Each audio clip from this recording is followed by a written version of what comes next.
ಪುಷ್ಪಾರ್ಚನೆಯನ್ನು ಮಾಡ್ತಾ ಇದ್ದಾರೆ. ನಮ್ಮೆಲ್ಲರ ಅಚ್ಚುಮೆಚ್ಚಿನ ಜನಪ್ರಿಯ ಶಾಸಕರು ರೂಪಕಲಾ ಶಶಿಧರ್ ಮೇಡಮ್ ತಾಲೂಕಿನಾದ್ಯಂತ ಅಲ್ಲ ಶಿಕ್ಷಕ ಬಹಳ ಅದ್ದೂರಿಯಾಗಿ ಆಚರಣೆ ಮಾಡ್ತೀವಿ. ಅದರಲ್ಲಿ ನಮ್ಮ ಕೆಜಿಎಫ್ ತಾಲೂಕಿನಲ್ಲಿ ನಾವು ನಮ್ಮ ಸಮುದಾಯದಿಂದ ಎಲ್ಲ ಕೆಜಿಎಫ್ ತಾಲೂಕಿನ ಎಲ್ಲ ಊರುಗಳಿಂದ ಪಲ್ಲಕ್ಕಿಗಳು, ಮೆರವಣಿಗೆಗಳು ಅವರ ಒಂದು ಸಹಕಾರ, ಅವರ ಬೆಂಬಲದಿಂದ ನಾವು ಇಷ್ಟೊಂದು ತುಂಬಾ ಅದ್ದೂರಿಯಾಗಿ ಮಾಡ್ತಾ ಇದ್ದೀವಿ. ಇದಕ್ಕೆ ಸಹಕಾರ ಕೊಟ್ಟಂತ ನಮ್ಮ ಮಾಲತಿ ರಾಧಾಕೃಷ್ಣರವರು, ಜಿಲ್ಲಾ ಯಾದವ ಸಂಘ ಉಪಾಧ್ಯಕ್ಷರು ಹಾಗೂ ನಮ್ಮ ವೇದಾಂತ್ ಹಾಸ್ಪಿಟಲ್ನ ಹರೀಶ್ ಸಾಹೇಬರು ಮತ್ತು ಎಲ್ಲ ನಮ್ಮ ಬಂಧು ಮಿತ್ರರು, ನಮ್ಮ ಸಮುದಾಯದ ಮುಖಂಡರುಗಳು ಎಲ್ಲರಿಗೂ ಕೃತಜ್ಞತೆ ತಿಳಿಸ್ತಾ ಈ ದಿನ ಕೃಷ್ಣ ಜನ್ಮಾಷ್ಟಮಿ ಮಾಡ್ತಾ ಇದ್ದೀವಿ. ಒಂದು ಶ್ರೀಕೃಷ್ಣ ಪರಮಾತ್ಮ ವಿಷ್ಣುವಿನ 8ನೇ ಅವತಾರ. ಕಂಸ ಮಹಾರಾಜ ಒಂದು ಅವರ ಆಳ್ವಿಕೆ ದಬ್ಬಾಳಿಕೆ ಇರುತ್ತೆ. ಆ ಸಮಯದಲ್ಲಿ ಅವರ ತಂಗಿಯಾದ ವಸುದೇವ ಮತ್ತು ದೇವಕಿ ಮತ್ತು ವಸುದೇವರವರ 8ನೇ ಸಂತತಿಯಾಗಿ ಶ್ರೀ ಮಹಾವಿಷ್ಣು 8ನೇ ಅವತಾರವಾಗಿ ಶ್ರೀಕೃಷ್ಣ ಪರಮಾತ್ಮ ಜನ್ಮಾಂತ ಆಗ್ತಾರೆ. ಆದ್ದರಿಂದ ನಾಲ್ಕಿನ ಎಲ್ಲ ನಮ್ಮ ಸಮುದಾಯದ ಮುಖಂಡರು ಎಲ್ಲ ವ್ಯಕ್ತಿಗಳಿಗೂ ನಾವು ತುಂಬಾ ಧನ್ಯವಾದ ಹೇಳ್ತಾ ನಮ್ಮ ಶಾಸಕರಿಗೆ ಮನವಿ ನೀಡಿದ್ದೀವಿ. ನಮ್ಮ ಸಮುದಾಯಕ್ಕೆ ಸ್ಥಳ ಮಾಡಬೇಕು ಅಂತ ಮೇಡಮ್ ಸಹ ಮನವಿ ಪತ್ರ ಕೊಟ್ಟಿದ್ದೀವಿ. ಜಿಲ್ಲಾಧಿಕಾರಿಗೆ ಕಾಯ್ದಿರಿಸಬೇಕು ಅಂತ ಸಹ ನಾವು ಕೊಟ್ಟಿದ್ದೀವಿ. ದಯವಿಟ್ಟು ಅದನ್ನು ಈಡೇರಿಸಬೇಕು. ನಮ್ಮ ಇದೊಂದು ತುಂಬ ದಿನಗಳ ಒಂದು ಆಸೆ ಹೇಳ್ತಾ ಇದ್ದೀವಿ.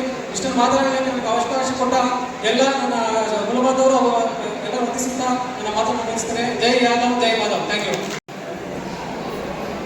ಶ್ರೀಕೃಷ್ಣ ದೇವರು ಭಗವದ್ಗೀತಾ ಅನ್ನುವಂಥ ಸಂದೇಶದಲ್ಲಿ ಎಳೆಯಾಗಿ ಹೇಳುವಂಥದ್ದು ಒಂದು ತಂದೆ ಇಲ್ಲದೆ ಇರುವಂಥ ಪಾಂಡವರನ್ನ ರಕ್ಷಣೆ ಮಾಡುವಂಥ ಒಂದು ಸಂದೇಶ ಇದೆ. ಒಂದು ತಂದೆ ಇರಲ್ಲ, ಧರ್ಮ ಮಾರ್ಗದಲ್ಲಿ ನಡೀತಾ ಇರುವಂಥ ಪಾಂಡವರ ಮಕ್ಕಳನ್ನ ರಕ್ಷಣೆ ಮಾಡುವಂಥ ಧರ್ಮ ಮಾರ್ಗನ ಅನುಸರಿಸ್ತಾ ಇರ್ತಾರೆ.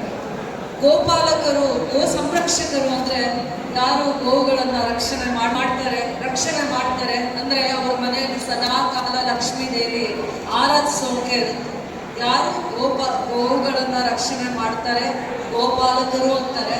ಯಾಕೆ ಅಂದ್ರೆ ವಿಷ್ಣುವಿನ ಅವತಾರವಾಗಿ ಭೂಮಿಗೆ ಶ್ರೀನಿವಾಸರು ಬಂದಾಗ ಗೋವೇ ತನಗೆ ಆಹಾರವನ್ನ ಕೊಡ್ತಾ ಇದ್ರು.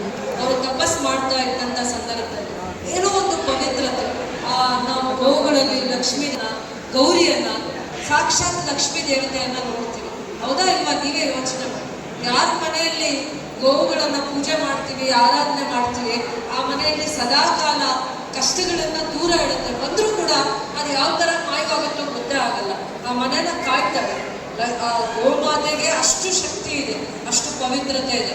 ಆದ್ರೆ ಕೃಷ್ಣನನ್ನ ನಾವು ಯಾಕೆ ನೆನೆಸ್ಬೇಕು ಅಂದ್ರೆ ಎರಡೇ ಕಾರಣಕ್ಕೆ ನೆನೆಸ್ಬೇಕು.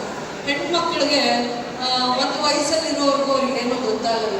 ಆದ್ರೆ ತಾಯ್ತನ ಅನ್ನೋಂಥ ಒಂದು ಪವಿತ್ರತೆನ ಆ ಮಗು ಹೇಗೆ ತುಂಬಿಸುತ್ತೆ ಅಂದ್ರೆ, ನಾವು ಭವಿಷ್ಯದಲ್ಲಿ 20 ವರ್ಷದ ಮೇಲೆ ಎಷ್ಟು ದಿನ ಬದುಕಿದ್ರು ನಮ್ಮ ಮನಸ್ಸೆಲ್ಲ ಒಂದು ದೇವತೆ ಆಗಿ ಆ ಮಗುವನ್ನ ತಾಯಿ ಕಾಯ್ತಾ ಇರ್ತಾರೆ. ಅಂದ್ರೆ ಆ ತಾಯ್ತನನ ತುಂಬುವಂತ ಒಂದು ಯಾವ್ದಾದ್ರು ನೆನಪು, ಮರುಕಳಿಸುವಂತ ಭಾವನೆಗಳೇನಾದ್ರೂ ಹುಟ್ಟುತ್ತೆ ಅಂದ್ರೆ ಯಶೋದೆಗೆ ಶ್ರೀಕೃಷ್ಣ ಅಂತ ಹೇಳ್ತಾರೆ. ಆದ್ರೆ ಯಾವಾಗ್ಲೂ ಕೂಡ ತಾಯ್ತನದ ಆನಂದಿಸಿರೋದು ಯಶೋದೆ ಅಂತ. ಯಶೋದೆಗೆ ಒಂದು ಮಗು ಆಗಿದ್ದಾಗ ಏನು ಒಂದು ತಾಯಿ ಮಕ್ಕಳಲ್ಲಿ ಏನೆಲ್ಲ ಹುಡುಕ್ತಾಳೆ ನೋಡಿಬೇಕಾದ್ರೆ. ಎಷ್ಟೊಂದು ಜನ ಹೆಣ್ಮಕ್ಕಳನ್ನ ಕೇಳಿ ನಿಮ್ಗೆ ಜಾಸ್ತಿ ಯಾರ ಮೇಲೆ ಅಕ್ಕರೆ ಇದೆ ಅಂದ್ರೆ ತಂದೆ ತಾಯಿ ಬಿಟ್ರೆ ತನ್ನ ಮಕ್ಕಳ ಮೇಲೆ. ಏನಾದ್ರೂ ಸೀರೆನ, ಉಡುಗೆನ, ಆಸ್ತಿನ, ಅಂತಸ್ತ ಏನೂ ಕೇಳೋದು. ಒಂದು ತಾಯಿನ, ಒಂದು ಹೆಣ್ಮಗುನ ಎಲ್ಲಾದ್ರೂ ನಿಲ್ಲಿಸಿ ನಿಮಗೆ ನನ್ನಂಥ ವಯಸ್ಸವ್ರಿಗೆ ಇವರಂಥ ವಯಸ್ಸವ್ರು ಕೇಳಿ ನಿಮ್ಗೆ ಏನು ಆಸೆ, ನಿಮ್ಗೆ ಏನು ನೋಡಿದ್ರೆ ಮನಸ್ಫೂರ್ತಿಯಾಗಿ ಸಂತೋಷ ಆಗುತ್ತೆ, ತೃಪ್ತಿ ಆಗುತ್ತೆ, ನಾನು ಏನು ಕೊಡಿಸ್ಲಮ್ಮ ಅಂತ ಒಂದು ಅಣ್ಣ ಕೇಳಿ, ಅವ್ರ ಮನೆಯವ್ರು ಕೇಳಿ, ನಮ್ಮ ಅಪ್ಪ ಅಮ್ಮ ಮನೆಗೆ ಕಳಿಸ್ಕೊಡಿ. ನಮ್ಮ ಮಕ್ಕಳು ಚೆನ್ನಾಗಿರೋದು ನಾನು ನೋಡಬೇಕು. ಒಂದು ತಾಯಿ ಆರೈಕೆ ಮಾಡೋದೇ ಅಷ್ಟು. ಅಂದರೆ ಶ್ರೀಕೃಷ್ಣ ಒಂದು ತಾಯಿಗೆ ನನ್ನ ತಾಯಿತನ ಹೇಗಿದೆ ಅನ್ನೋಂಥದನ್ನ ಅರ್ಥ ಮಾಡಿಸಿರ್ತಾರೆ. ಶ್ರೀಕೃಷ್ಣನ ನಾವು ಏನೇನೋ ಅರ್ಥದಲ್ಲಿ ನಾವು ನೋಡ್ತೀವಿ. ಒಂದು ತಾಯಿಗೆ ಮಾತ್ರ ಪವಿತ್ರತೆ, ಆ ತಾಯಿತನ ಅನ್ನುವಂಥ ಪವಿತ್ರತೆ ಇರುತ್ತಲ್ಲ, ಆ ಮಕ್ಕಳಿಂದ ಮಾತ್ರ ಸಿಗುತ್ತೆ. ಅವಳು ಅಪವಿತ್ರಳಾಗ್ತಾಳೆ. ಆ ಮಕ್ಕಳಿಗೋಸ್ಕರ ತನ್ನ ಬದುಕನ್ನ ಕಟ್ಕೊತಾಳೆ. ತನ್ನ ಜೀವನನ ಆ ಮಕ್ಕಳಿಗೋಸ್ಕರ ಕನಸು ಕಂಡುಕೊಂಡು ತ್ಯಾಗ ಮಾಡ್ತಾಳೆ, ತ್ಯಾಗಮಯ ಆಗ್ತಾಳೆ. ಆ ತಾಯಿತನಕ್ಕೆ ಅಷ್ಟು ಪವಿತ್ರತೆ ಇರುತ್ತೆ ಅಂತ ನನಗೆ ಸ್ವಲ್ಪ ವಿಚಾರನೇ ಗೊತ್ತು, ಆದರೂ ಕೂಡ ಅಷ್ಟು ಮಾತ್ರ ಇರುತ್ತೆ. ಶ್ರೀಕೃಷ್ಣ ಯಾವಾಗಲೂ ನ್ಯಾಯದ ಪರವಾಗಿ, ಧರ್ಮದ ಪರವಾಗಿ ಇದ್ರು ಅಂತಂದಾಗ ನಾವು ಮಹಾಭಾರತ ಅನ್ನೋದನ್ನ ನೋಡ್ತಾ ಇದ್ದೀವಿ. ಆ ಮಹಾಭಾರತ ಸೀರಿಯಲ್ ಒಂದು ಕಡೆ ದುರ್ಯೋಧನಿಗೆ ಆಸ್ತಿ, ಅರಮನೆ, ತಂದೆ ತಾಯಿ, ವೈಭೋಗ ಎಲ್ಲ ಇರುತ್ತೆ, ಅದರ ಜೊತೆ ಅಹಂಕಾರನೂ ಇರುತ್ತೆ. ಆದರೆ ಕುಂತಿ ಮಕ್ಕಳು, ಪಾಂಡವರ ಮಕ್ಕಳಿಗೆ ಏನೂ ಇಲ್ಲದೆ ಅನಾಥರಾಗುತ್ತಾರೆ. ಆದರೆ ಆ ಮಕ್ಕಳನ್ನ ದಯೆಯಿಂದ, ಧರ್ಮದಿಂದ ರಕ್ಷಣೆ ಮಾಡುವಂಥ ಸಂಸ್ಕಾರನ ಇಡೀ ಭಾರತ ದೇಶಕ್ಕೆ ತೋರಿಸ್ಕೊಟ್ಟಂತ ಶ್ರೀಕೃಷ್ಣ ಪರಮಾತ್ಮನ ಯಾವ ರೀತಿ ಆರಾಧಿಸಿದ್ರು ತಪ್ಪಲ್ಲ. ಸ್ನೇಹದಲ್ಲೂ ಅವರನ್ನ ಗೆಲ್ಲಕ್ಕಾಗಲ್ಲ. ಸ್ನೇಹ, ಪ್ರೀತಿ, ತಾಯ್ತನ, ಯಾವುದೇ ಒಂದು ವಿಚಾರ ತಗೊಂಡ್ರು ಕೂಡ ಆ ನ್ಯಾಯ, ಧರ್ಮ ಎಲ್ಲನೂ ಅದರಲ್ಲೇ ಹೇಳ್ತಾ ಇದ್ರು. ನಿಮ್ಮ ಸಂಘದ ಅಧ್ಯಕ್ಷರು, ನಮ್ಮ ಸಂಘದ ಅಧ್ಯಕ್ಷರು ಅವರೇನೆ. ನಾವು ನೀವು ಏನು ಬೇರೆ ಅಲ್ಲ. ಯಾರ್ಯಾರು ಶ್ರೀಕೃಷ್ಣನನ್ನ ಆರಾಧಿಸ್ತಿರ್ತೀವಿ ಇರ್ಬೋದು, ಪ್ರತಿಯೊಬ್ಬರಿಗೂ ಕೂಡ ಒಂದತೆ ತಪ್ಪು ಅಂತ ಅನ್ನಕ್ಕಾಗಲ್ಲ. ಆದ್ರೆ ನಾವು ಆರಾಧಕರು ಅಂತ ಬಂದಾಗ ಎಲ್ಲರೂ ಶ್ರೀಕೃಷ್ಣನ ಆರಾಧಕರು.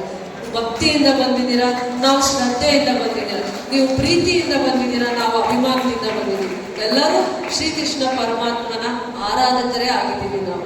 ಅವರೇ ಹೇಳ್ತಾರೆ, ಯದಾ ಯದಾ ಹಿ ಧರ್ಮಸ್ಯ ಜ್ಞಾನಿರ್ಭವತಿ ಭಾರತ ಧರ್ಮ ಸಂಸ್ಥಾಪನಾರ್ಥಾಯ ಸಂಭವಾಮಿ ಯುಗೆ ಯುಗೆ. ಅಂದ್ರೆ ಶ್ರೀಕೃಷ್ಣ ಪರಮಾತ್ಮನ ಸಂದೇಶ ಅದು. ಏನಂತ ಹೇಳುತ್ತೆ ಅಂದ್ರೆ, ಧರ್ಮ ಸಂಸ್ಥಾಪನೆ ಮಾಡುವಂತ ಸಂದರ್ಭದಲ್ಲಿ ನಾನು ಮತ್ತೆ ಪುನಃ ಪುನಃ ಜನ್ಮವನ್ನ ನಾನು ತಾಳಿ ಬರ್ತೀನಿ ನಿಮ್ಮನ್ನ ರಕ್ಷಣೆ ಮಾಡ್ಲಿಕ್ಕೆ ಅಂತ ಅಂದ್ಬಿಟ್ಟು.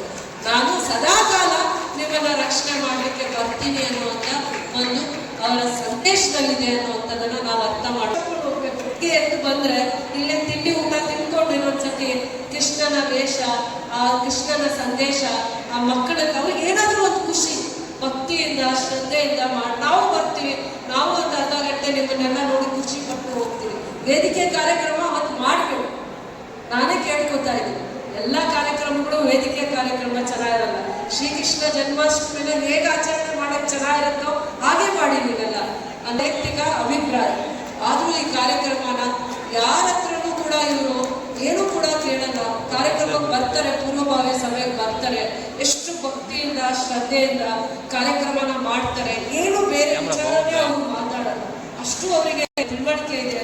ನಾನು ಅದನ್ನು ಹೇಳ್ತಾ, ಶ್ರೀಕೃಷ್ಣಕ್ಕೂ ಏನು ಕಷ್ಟಗಳಿಲ್ಲ ಅಂತ ಹೇಳ್ಬೇಡಿ. ಶ್ರೀಕೃಷ್ಣ ಜೊತೆಯಲ್ಲಿ ಹುಟ್ಟಿರೋರು ಕಷ್ಟ ಕೊಡ್ತಾರೆ, ಅಪವಾದಗಳಾಗ್ತಾರೆ. ಆದ್ರೆ ಯಾವ ಸಂದರ್ಭಕ್ಕೆ ಶ್ರೀಕೃಷ್ಣ ಕೆಲವೊಂದು ಸಂದರ್ಭಗಳನ್ನ ನಿಭಾಯಿಸಬೇಕಾದಾಗ ಏನೆಲ್ಲ ಜವಾಬ್ದಾರಿಯನ್ನ ತಗೊಂತಾರೆ, ಅಪವಾದಗಳಿಗೆ ಗುರಿ ಆಗ್ತಾರೆ ಅಂತಂದ್ರೆ ಮಾತ್ರ ಒಂದು ಚಿಕ್ಕ ಜಾಂಬವಂತನ ಕಥೆ ಹೇಳ್ತೀನಿ. ಕೃಷ್ಣ ಪರಮಾತ್ಮನಿಗೆ ಸಮಂತಕ ಮಣಿ ಅಂತ ಅಪವಾದ ಬರುತ್ತೆ, ಕಳೆದೋಗುತ್ತೆ. ಆಮೇಲೆ ಅದನ್ನ ಕದ್ದಿರೋದು ಯಾರು ಅಂತಂದ್ರೆ ಮನೆಯಲ್ಲೇ ಅಪವಾದ ಹಾಕೋದು. ಅವರ ಅಣ್ಣ ತಪಸ್ಸಿಂದ ಗೆದ್ದಿರ್ತಾರೆ. ಸಮಂತಕ ಮಣಿನ ಆ ಮನೆಗೆ ಉಡುಗೊರೆ ಆಗಿ ಬಂದಿರುತ್ತೆ. ಅದು ಸಮಂತಕ ಮಣಿ ಕಳೆದೋಗುತ್ತೆ, ಕಾಡಲ್ಲಿ ಕಳೆದೋಗುತ್ತೆ. ಅಣ್ಣ ಬೇಟೆಗೆ ಹೋದಾಗ ಕಳೆದೋಗುತ್ತೆ. ಸತ್ಯ ಅಲ್ವಾ? ಬೇಟೆ ಆಡಕ್ಕೆ ಹೋದಾಗ ಸಮಂತಕ ಮಣಿ ಕಳೆದೋಗುತ್ತೆ. ಸಮಂತಕ ಮಣಿ ಕಳೆದೋಗಲ್ಲ, ಬೇಟೆ ಆಡುವಾಗ ಅಲ್ಲಿ ಬಂದು ಸಿಂಹನೋ ಏನೋ ಅದನ್ನ ನುಗ್ಗುತ್ತೆ. ಅದನ್ನ ಜಾಂಬುವಂತ ಯುದ್ಧ ಮಾಡಿ ಅದರಿಂದ ಸಮಂತಕ ಮಣಿನ ತಗೊಂಡೋಗಿ ತನ್ನ ಗುಡ್ಡೆಯಲ್ಲಿಟ್ಟು ತನ್ನ ಮಗಳ ಜಾಂಬುವತಿಗೆ ಕೊಟ್ಟಿರ್ತಾರೆ. ಅದಾದ್ಮೇಲೆ ಕಾಡಿಗೆ ಹೋಗಿದ್ದ ಮಗ ಅಣ್ಣ ಬರ್ಲಿಲ್ಲ ವಾಪಸ್ಸು ಅಂದ್ಬಿಟ್ಟು ಶ್ರೀಕೃಷ್ಣ ಪರಮಾತ್ಮನಿಗೆ ಆ ಕುಟುಂಬದವರೇ ಅಪವಾದ ಆಗ್ತಾರೆ. ಏನೋ ಇದೆ, ಕೃಷ್ಣ ಬಾಯ್ ಬಿಡ್ತಾ ಇಲ್ಲ, ಕೃಷ್ಣನ್ಗೆಲ್ಲ ಲೋಕಜ್ಞಾನ ಇತ್ತು, ಎಲ್ಲ ಗೊತ್ತಾಗ್ತಾ ಇತ್ತಲ್ಲ, ಏನೋ ಶ್ರೀಕೃಷ್ಣನ ಬಾಯ್ ಬಿಡ್ತಾ ಇಲ್ಲ ಅಂತ ಮನೆಯವರೇ ಅಪಾದನೆ ಆಗ್ತಾರೆ. ಆ ಸಂದರ್ಭ ಪ್ರತಿ ಮನುಷ್ಯನಿಗೂ ಕಷ್ಟ ಬಂದಾಗ ನಾವು ದೇವರ ಹತ್ರ ಭಕ್ತಿಯಿಂದ ಇರಲ್ಲ, ನೋವಿಂದ ಇರ್ತೀವಿ. ನನಗೆ ಎಲ್ಲ ಕಷ್ಟ ಕೊಟ್ಟಿದ್ಯಾ, ಎಲ್ಲ ಕಷ್ಟ ನನಗೆ ಕೊಟ್ಟಿದ್ಯಾ, ಬೇರೆ ಯಾರಿಗೂ ಕಷ್ಟನೇ ಕೊಟ್ಟಿಲ್ಲ ಅಂತ. ನಾನು ಅದಕ್ಕೆ ಹೇಳ್ತಾ ಇದ್ದೀನಿ, ಕಷ್ಟ ಕೊಡೋದು ದೇವರು ನಮ್ಮನ್ನ ಗಟ್ಟಿ ಮಾಡೋದಕ್ಕೆ, ನಮ್ಮಲ್ಲಿ ತಾಳ್ಮೆನ, ಧರ್ಮದ ದಾರಿಯನ್ನ, ಎಲ್ಲ ವಿಚಾರಗಳ ಬಗ್ಗೆ ತಿಳುವಳಿಕೆನ, ಜ್ಞಾನನ ತುಂಬೋದಕ್ಕೋಸ್ಕರ ದೇವರು ಕಷ್ಟನ ಕೊಟ್ಟು ನೋಡ್ತಾರೆ. ಆಮೇಲೆ ಹರಿಶ್ಚಂದ್ರನಿಗೂ ಕಷ್ಟ ಕೊಡ್ತಾರೆ ದೇವರು. ವೇದಿಕೆ ಮೇಲೆ ಉಪಸ್ಥಿತರು ಕೆಜಿಎಫ್ ಶಾಸಕರ ಡಾಕ್ಟರ್ ತಹಸೀಲ್ದಾರ್ ಭರತ್, ಕೆಜಿಎಫ್ ತಹಸೀಲ್ದಾರ್ ಭರತ್ ವೇದಿಕೆ ಮೇಲೆ ಉಪಸ್ಥಿತ ಮತ್ತು ಎಲ್ಲ ಜನರಿಗೆ ನಮಸ್ಕಾರ. ಕೃಷ್ಣ ಜನ್ಮೋತ್ಸವಕ್ಕೆ ಹಾರ್ದಿಕ ಶುಭಾಶಯಗಳು. ಈಗ ಇಲ್ಲಿ ಭಾಳ ಇಷ್ಟ ಆಯಿತು. ನಾನು ಬೇಸಿಕಲಿ ನಾರ್ತ್ ಇಂಡಿಯಾದಿಂದ ಬಂದಿದ್ದೀನಿ. ಅಲ್ಲಿ ಭಾಳ ದೊಡ್ಡ ಮಾಡ್ತಾರೆ ಇದು ಈ ಭಾಗದಲ್ಲಿ ಕೂಡ ಕೃಷ್ಣ ಜನ್ಮೋತ್ಸವ ಮಾಡ್ತಾರೆ. ಭಾಳ ಖುಷಿ ಆಯಿತು. ಸೊ ನೀವು ಭಾಳ ಇಷ್ಟದಿಂದ ಮಾಡಿ ಮೆರವಣಿಗೆ ಮಾಡಿ ಕಾನೂನು ರೀತಿ ಮಾಡಿ ನನಗೆ ಇಲ್ಲಿ ಈ ಸಭೆಯಲ್ಲಿ ಇನ್ವೈಟ್ ಮಾಡಲಿಕ್ಕೆ ಯಾದವ್ ಸಮಾಜಕ್ಕೆ ಸಮಾಜ ಆಯೋಜಕರಿಗೆ ಧನ್ಯವಾದಗಳು. ಮತ್ತು ನಾನು ನಿಮಗೆ ಕೃಷ್ಣ ಜನ್ಮಾಷ್ಟಮಿಯ ಶುಭಾಶಯಗಳು ಎರಡು ಮಾತು ಮುಗಿಸ್ತೇನೆ. Thank you. ಶ್ರೀಕೃಷ್ಣ ಜನ್ಮಾಷ್ಟಮಿಯ ಶುಭಾಶಯಗಳು. ಸೊ ಕೃಷ್ಣ ಅಂದಿದ ತಕ್ಷಣ ಒಂದು ನಮಗೆ ನೆನಪಾಗೋದೇ ಭಗವದ್ಗೀತೆ. ಸೊ ಇಡೀ ಪ್ರಪಂಚಕ್ಕೆ ಅತ್ಯಂತ ಒಂದು ಪವಿತ್ರ ಗ್ರಂಥ ಭಗವದ್ಗೀತೆ. ಇಡೀ ಭಗವದ್ಗೀತೆ ಓದೋ ಅವಕಾಶ ನನಗೂ ಸಿಕ್ಕಿದ್ದು. ನಾನು ಒಂದು ಬಾರಿ ಭಗವದ್ಗೀತೆ ಓದಿದ್ದೀನಿ. ಅಷ್ಟು ಅಧ್ಯಾಯದಲ್ಲಿ ನನಗೆ ಮುಖ್ಯವಾಗಿ ಇನ್ಸ್ಪಿರೇಷನ್ ಅಂತ ಆಗಿದ್ದಂದರೆ ಬಿಗ್ಗೆಸ್ಟ್ ಮೆಸೇಜ್ ನಿಷ್ಕಾಮ ಕರ್ಮ. ಯಾವುದೇ ಪ್ರತಿಫಲ ಅಪೇಕ್ಷೆ ಮಾಡದೇ ನಿನ್ನ ಕೆಲಸ ನೀನು ಸಿನ್ಸಿಯರಾಗಿ ಆನೆಸ್ಟಾಗಿ ಮಾಡಿ, ಆವಾಗ ದೇವರು ನಿನ್ನ ಕೈ ಹಿಡಿತಾನೆ ಅನ್ನೋದೇ ಬಿಗ್ಗೆಸ್ಟ್ ಮೆಸೇಜ್. ಅದರಿಂದ ಇನ್ಸ್ಪೈರ್ ಆಗಿರೋದು ನಾನು. ಅದೇ ದಾರಿನ ನಾನು ನಡೆಯೋ ಉದ್ದೇಶ ಇಟ್ಕೊಂಡು ಇದೊಂದು ಇದಕ್ಕೆ ಬಂದಿದ್ದೀನಿ. ಸೊ ಅದೇ ರೀತಿ ನಾನು ನಡ್ಕೊತೀನಿ ಅಂತ ಒಂದು ಆಶಾಭಾವನೆ ಏನಿದೆ, ನಂಬಿಕೆ ಏನಿದೆ, ಹಾಗೆ ನಡ್ಕೋತೀನಿ. ಸೊ ಮತ್ತೊಮ್ಮೆ ಎಲ್ಲರಿಗೂ ಶ್ರೀಕೃಷ್ಣ ಜನ್ಮಾಷ್ಟಮಿ ಶುಭಾಶಯಗಳು. ಇಂದು ಬೇತ್ಮಂಗಲ ಕೇಳಿದವು ಎಲ್ಲ ಕಡೆ ನಾನು ಅನೇಕ ಉತ್ಸವಗಳು ಭಾರಿ ಅದ್ದೂರಿಯಾಗಿ ಒಂದು ಇದಕ್ಕೆ ಬಂದಿದೆ. ಅದೇ ರೀತಿ ಈ ಒಂದು ವೇದಿಕೆಯ ಅಧ್ಯಕ್ಷತೆಯನ್ನು ವಹಿಸಿರ್ತಕ್ಕಂಥ ನಮ್ಮೆಲ್ಲರ ನಾಯಕಿ ಶ್ರೀಮತಿ ರೂಪಕಲಾ ಶ್ರೀಧರ್ ಅವರು, ರಜಪೂತ್ IPS ಅಧಿಕಾರಿಗಳು ಮತ್ತು ಭರತ್ HJ ತಹಸೀಲ್ದಾರರು ಮತ್ತು ಎಲ್ಲ ಸಮುದಾಯದ ಅಣ್ಣ ತಮ್ಮಂದರು ಮತ್ತು ಎಲ್ಲರ ಮುಂದೆ ಇರ್ತಕ್ಕಂಥ ನಮ್ಮ ಯಾದವ ಕುಲಬಾಂಧವರು, ಭಗವಂತ ಶ್ರೀಕೃಷ್ಣ ಎಲ್ರಿಗೂ ಕೂಡ ಜಾತಿಗೆ ಮಾತ್ರ ಸೀಮಿತ ಅಲ್ಲ. ಆದರೆ ಅವರು ಅವರ ಜಾತಿಯಲ್ಲಿ ಹುಟ್ಟಿದ್ದಾರೆ ಅಂತ ಹೇಳೋದಕ್ಕೆ ಆ ಜಾತಿ ಮಾತ್ರ. ಆದರೆ ಇವತ್ತು ಎಲ್ಲ ಶಾಲಾ ಕಾಲೇಜುಗಳಲ್ಲೂ ಕೂಡ ನಾವು ಅದ್ದೂರಿಯಾಗಿ ಶ್ರೀಕೃಷ್ಣನ ವೇಷಧಾರಿಗಳನ್ನ ಇದು ಮಾಡಿ ನಮ್ಮ ಎಲ್ಲ ಶಾಲೆ ಕಾಲೇಜುಗಳಲ್ಲೂ ಕೂಡ ಇವತ್ತು ಅದ್ದೂರಿಯಾಗಿ ನಾವು ಕೂಡ ಆ ಕಾರ್ಯಕ್ರಮವನ್ನು ಮಾಡ್ತಾ ಇದ್ದೇವೆ. ಯದಾಯಿ ಧರ್ಮಸ್ಯ ಗ್ಲಾನಿರ್ಭವತಿ ಭಾರತ ಅಭ್ಯುತ್ಥಾನಾಂ ಧರ್ಮಸ್ಯ ಜನಾರ್ದನ ಸ್ವಯಾಮೇ ಪರಿತ್ರಾಣಾಯ ಸಾಧೂನಾಂ ಅಂತ ಯಾವಾಗ ದೇಶದಲ್ಲಿ ಕೆಟ್ಟದ್ದು ಉಂಟಾಗಿರ್ತದೋ, ಅಜಾಗರೂಕತೆ ಉಂಟಾಗಿರ್ತದೋ, ಆವಾಗ ಅದನ್ನು ಸರಿಪಡಿಸಲಿಕ್ಕೆ ಭಗವಂತ ಸ್ವಯಂ ಶ್ರೀಕೃಷ್ಣ ಹುಟ್ಟಿ ಬರ್ತಾನೆ. ನಾವು ಎಲ್ಲರೂ ಕೂಡ ಕೇವಲ ಒಂದು ಜಾತಿಗೆ ಸೀಮಿತ ಅಂತಲ್ಲ, ಎಲ್ಲರೂ ಕೂಡ ಭಗವಂತನ ನೀಡುವಂಥ ಕಾರ್ಯಕ್ರಮಗಳಲ್ಲಿ ಭಾಗವಹಿಸಿ ಅದರಲ್ಲಿ ಹೆಚ್ಚಿನ ಒಂದು ಒತ್ತನ್ನು ಕೊಡಬೇಕು ಅಂತ ಹೇಳಿ ಎಲ್ಲ ಯಾದವ ಸಮಾಜದ ಜನಗಳಿಗೂ ಕೂಡ ನಾನು ಅನಂತ ಧನ್ಯವಾದಗಳನ್ನ ಶ್ರೀಕೃಷ್ಣ ಜನ್ಮಾಷ್ಟಮಿಯ ದಿನದಂದು ಅರ್ಪಿಸುತ್ತೇನೆ.